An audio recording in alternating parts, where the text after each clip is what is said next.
Hi friends, ನಿನ್ನೆಯಷ್ಟೇ ನಾವು BJP ಶಾಸಕ ಮುನಿರತ್ನ ರೌಡಿಸಂ ಇತಿಹಾಸದ ಬಗ್ಗೆ, ನಂತರ ಬದಲಾಗಿದ್ದರ ಬಗ್ಗೆ ಹೇಳಿದ್ವಿ. ಅವರ ತಮ್ಮ ಕೊರಂಗು ಕೃಷ್ಣನ ಬಗ್ಗೆ ನಿಮಗೆ ಗೊತ್ತಿದೆಯಾ? ಆಂಧ್ರದಿಂದ ಬಂದು ಬೆಂಗಳೂರನ್ನೇ ನಡುಗಿಸಿದ್ದು ಹೇಗೆ? ಜಯರಾಜ್ ಬಲಗೈ ಬಂಟನ ಅಂತ್ಯ ಹೇಗಾಯ್ತು?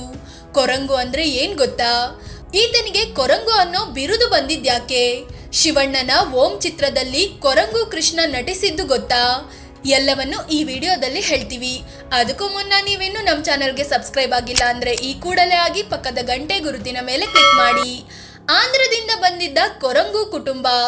ಕೊರಂಗು ಕೃಷ್ಣ ಕುಟುಂಬ ಆಂಧ್ರ ಪ್ರದೇಶದ ಚಿತ್ತೂರಿನಿಂದ ಬೆಂಗಳೂರಿಗೆ ಬಂದಿತ್ತು. ವಯಾಲಿ ಕಾವಲ್ನಲ್ಲಿ ಸೆಟಲ್ ಆಗಿತ್ತು. ಕೃಷ್ಣ ಚಿಕ್ಕ ಇದ್ದಾಗ ಮಾವಿನ ಹಣ್ಣು ಕದಿಯೋಕೆ ಅರಮನೆ ಮೈದಾನದ ದೊಡ್ಡ ಕಾಂಪೌಂಡ್ ಹಾರ್ತಿದ್ರಂತೆ. ಇದೇ ಕಾರಣಕ್ಕೆ ಇವರಿಗೆ ಕೊರಂಗು ಅನ್ನೋ ಅಡ್ಡ ಹೆಸರು ಬಂತು. ಕೊರಂಗು ಅಂದ್ರೆ ತಮಿಳಿನಲ್ಲಿ ಮಂಗ ಅಂತ ಅರ್ಥ.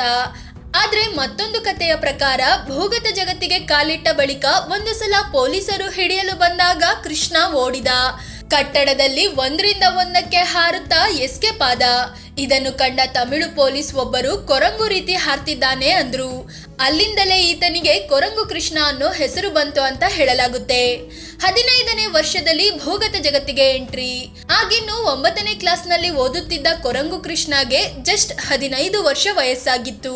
ಹೀಗಿದ್ದಾಗ ಇವರ ಫ್ರೆಂಡ್ಸ್ ಮತ್ತು ಏರಿಯಾ ರೌಡಿಯ ಶಿಷ್ಯನಾಗಿ ಗುರುತಿಸಿಕೊಂಡಿದ್ದ ಕೃಷ್ಣಮೂರ್ತಿ ಅಲಿಯಾಸ್ ತಿಮ್ಮನ ನಡುವೆ ಜಗಳ ಆಯ್ತು.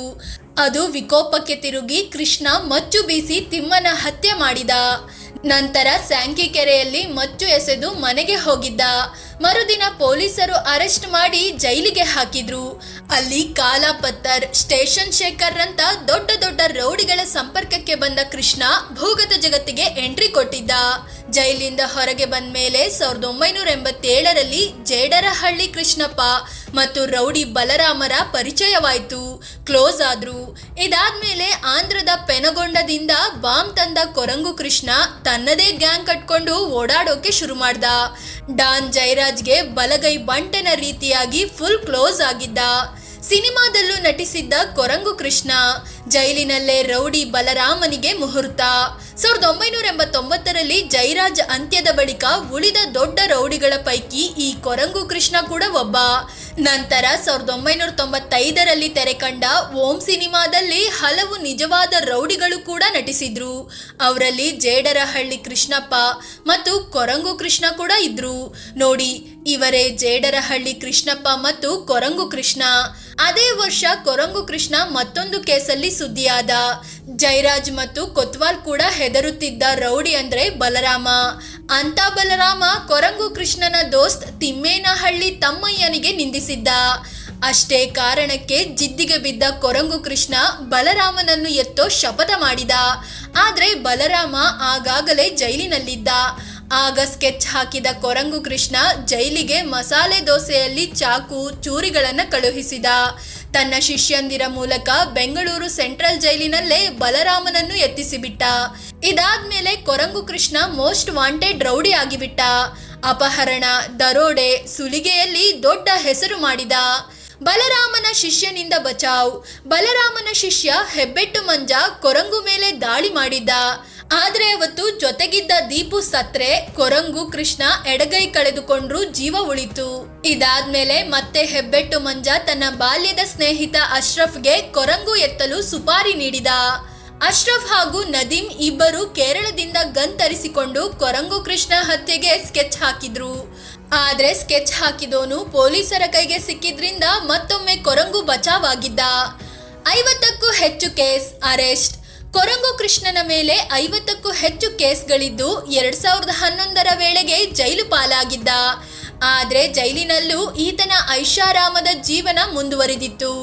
ಈ ವಿಷಯ ಗೊತ್ತಾದ ಜೈಲು SP ಕೃಷ್ಣಕುಮಾರ್ ಚೆಕ್ ಮಾಡೋಕೆ ಹೋಗಿದ್ರು.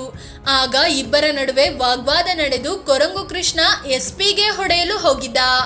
ಆಗ ಜೈಲಿನಲ್ಲಿದ್ದ ಉಳಿದ ಕೈದಿಗಳು ಕೃಷ್ಣನನ್ನ ತಡೆದಿದ್ರು. ಇದಾದ್ಮೇಲೆ ಆತನನ್ನು ಬಳ್ಳಾರಿ ಜೈಲಿನಲ್ಲಿ ಇಡಲಾಗಿತ್ತು. ಆದ್ರೆ 2016ರಲ್ಲಿ ಕಡಬಗೆರೆ ಶ್ರೀನಿವಾಸ್ ಮೇಲೆ ಅಪರಿಚಿತರು ಗುಂಡಿನ ದಾಳಿ ನಡೆಸಿದ್ರು. ಆದ್ರೆ ಇದರ ಹಿಂದೆ ಕೊರಂಗು ಕೃಷ್ಣನ ಕೈವಾಡ ಇರೋದು ಗೊತ್ತಾಗಿತ್ತು. ಹೀಗಾಗಿ ಬಳ್ಳಾರಿಯಿಂದ ಮತ್ತೆ ಬೆಂಗಳೂರಿಗೆ ಕರೆತಂದು ತನಿಖೆ ನಡೆಸಲಾಗಿತ್ತು. ಬಿಡುಗಡೆ ವೇಳೆ ಬಂದಿದ್ದು 70-80 ಕಾರುಗಳು.